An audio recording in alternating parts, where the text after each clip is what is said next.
Hello and welcome back to the channel. Today we're going to talk about getting around Chiang Mai. Isn't the easiest thing in the world, meaning there's not the same transportation system that you're going to find, let's say in Bangkok. You know, in Bangkok they've got the train system that's really easy to use. They've got buses. Forget all that. It's a little bit different in Chiang Mai. So the first thing I want to go over with you is the red trucks that you will see all over Chiang Mai, including Old City, which is the downtown area. And these are called song taos. Now what that means translated, song means two and tao means row. So two rows, that's what they call those things. And the reason being, in the back of the truck, there are two rows.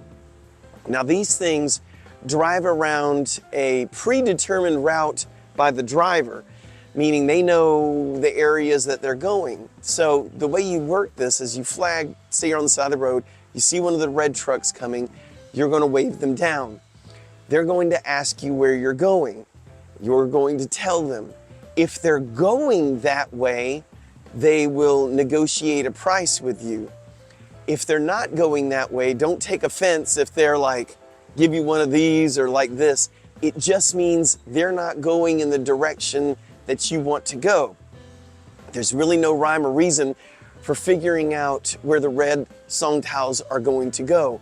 So what you would do, if that one that you waved down, if that wasn't going your direction, you would simply just wave down the next one you see and repeat the process.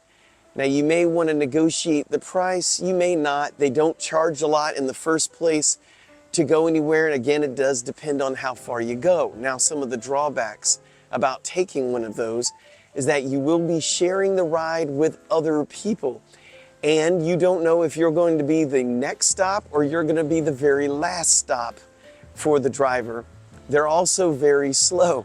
I hate driving behind them when I'm driving because they always seem to be going slow, hugging the left side of the road, waiting to stop for anyone who waves them down. So if you get stuck behind one, it takes forever. But that's what's going to happen if you're riding on it. You're going to have to wait for them to pick up anyone else along the way, because obviously they're trying to make as much money on that trip as they possibly can. Now you will see different colored song taos, but if you're here on vacation, you're just trying to get around the general area, you're going to want to stick with the red ones. The different colored ones go off to many different places that are further away, and I do not have those all memorized. Plus, I'm not even sure where to tell you to even find those because I hardly ever see those, especially in the areas where the tourists would be. Another thing you could do with the song taos is you can hire some of them to take you and, let's say, your family or your friends. You can hire them out just for yourself for the right price. Say you're wanting to go, an hour, 2 hours away somewhere, you can negotiate with one of the people to charter them, or I guarantee you they're going to know other drivers. They can just get on the phone, call another driver that may not even be working that day. Hey, you want to make some money? I got a family that wants somebody to take them up to wherever. So have those conversations. It's a very cheap way to take a large group somewhere far away. The other way of getting around Chiang Mai is the tuk tuk. And let's talk about the pronunciation real quick. I've heard people say tuk tuk, tuk tuk, but it's kind of a DT sound, so it's tuk tuk. That's how you properly say it. But anyway, these are the ones that you'll see zooming all over the downtown area. That's primarily in Chiang Mai where you're going to find them. And they're going to charge you a higher rate than the song taos, but they will take you exactly to where you're going. You don't have to wait on other people, so you will pay for the convenience. Now, they're going to start you at a price higher than what you should pay, so feel free to negotiate with them. I would suggest, if it's your first time in Thailand, to experience it at least one time. You're going to go around. Now, if it's pouring rain, it may not be the one for you, but if it's nice weather out, yeah, take one of those. It's a lot of fun, and the drivers are really nice. Now, they are different from the ones in Bangkok.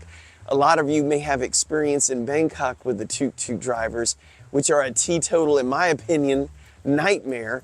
They want to take you somewhere else that you didn't ask to go because they got a relative that's got a store and they want to bring you there so you can shop and spend money at their relative store. They negotiate too high prices. They want to take you other places that you don't want to go. To my knowledge, that is not the case here in Chiang Mai. They will take you where you want to go. It's a little bit different here. So if you've heard nightmares about the tuk-tuk drivers in other parts of Thailand, do not fear them here. Now they do have bicycle rentals. There's different stores where you can rent high-end bikes. If you're an avid biker, meaning you're one of those long-distance road bikers, you can get high-end rental bikes here, mountain bikes, all that stuff. Just go on the internet, do a Google search for a Chiang Mai bike rental. You'll find them all over the place.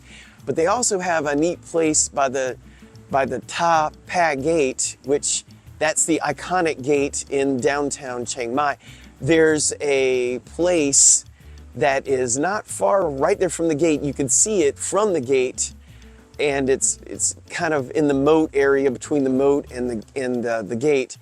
It's inconspicuous. They got green bikes there. There's those kind you can just pick up and scan to pay.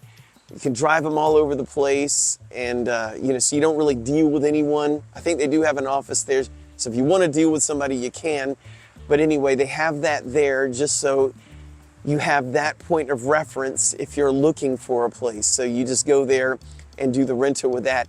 Having a bike is a neat way to see the downtown area. But I will say, and if you haven't figured this out yet, that Thailand has one of the most dangerous roads in the world, and the bike is the least appreciated vehicle, I would say, on the road, meaning people are gonna whiz right by you on both motorcycles and cars. They're not really looking out for you, so just keep in mind that it is kind of dangerous to ride a bicycle through the downtown area. Now, one of the preferred methods that my wife and I used when we first got here, before we even had a car or a motorcycle, was to use the Uber type apps. Here in this area is Bolt and Grab. So Bolt, B-O-L-T, and Grab, G-R-A-B. Those are the two major players here in Thailand. Download that to your phone, put in your credit card information, and you're off. Treat it just like you do Uber. The reason I like that is there's no negotiation. You can put in what your destination is, so when they stop, usually you don't have to repeat where you're going. They automatically know because they accepted the fare and they know where you're going. So just keep in mind that those things are here. They work fairly well. Out of the two, I would say the less of a hassle one would be Grab. If you're saying, well, Tony, what about taxis? Taxis aren't a big thing in Chiang Mai. The only time you really see taxis are going to be at the airport, and you will see them at the airport, and they are courteous and they get you where you're going and all that good stuff. But other than that, they're not very predominant in this area. Bus system, okay, I never see the bus system running. I went on the internet again just to familiarize myself with the bus system, and everything I see on it's like 3 or 4 years old. Is it still running? Maybe. I don't know of anyone that I know of living here for almost 2 years that's ever been on the bus, and I've never seen it. So if there is a bus system here, I can't tell you much about it because it's not going to be a primary form of transportation here in this area. Now, you can rent a motorcycle, easy. There's plenty of places around this area to rent motorcycles. A couple of tips I'll give you when you're talking about renting a motorcycle. One, if you plan on going in the mountainous regions, you're going to want a 150cc if you're traveling with 2 people on the motorcycle. You can get away with a 125 with 1 person all day long, but for 2 people, don't try going on a 125. Second thing, they're going to ask for a deposit, or some of them ask for your passport. Do not give them your passport. As a foreigner in this country, you are required to have your passport on you at all times. So leaving that passport with them is not a great idea. Imagine this, you're renting that motorcycle, you let them hold your passport as collateral, you go off into the mountains, there's a checkpoint, they ask for your passport, and you don't have it. I mean, it's probably going to be a small fine, but hey, why pay the small fine? Just find another place that only requires a deposit. Now, my wife and I have done the deposit thing before when we were in Phuket. I was a little leery because I gave them 2,000 baht as a deposit. Am I really going to get this back? What I did is whenever I rented the motorcycle, I had them walk around with me as I did a video of all of the scratches or anything that's wrong with it, so they couldn't come back and say, oh, this wasn't here when you got it.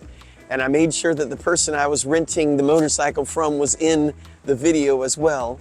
And anything, like I didn't need the helmet, I had my own helmet, so they said, oh, okay, you don't need the helmet. I said, could you write that on the contract that we did not take your helmet in case I come back, 3 days later when I'm returning the motorcycle, it's a different employee and they're like, where's our helmet? And I'm saying I didn't get one. You see the nightmares. So just make sure you document everything. And they did, by the way, give us our deposit back.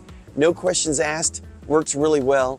I was happy with it. But I thought you might like to know those tips if you're going to rent a motorcycle. Same goes for renting a car. You can rent a car here in this area. Just remember that I'm from the US, so I'm talking to the people who drive the way we do in the US. They drive on the left lane here on the other side of the car, the way they do in England. So if you're not comfortable with that, it may not be something you want to do here. Anyway, that's all the advice I have for you for getting around this area. I hope it helps. If you haven't subscribed, please consider subscribing. And until next time, I'm going to say thank you in Thai, which is Khap Kun Khap.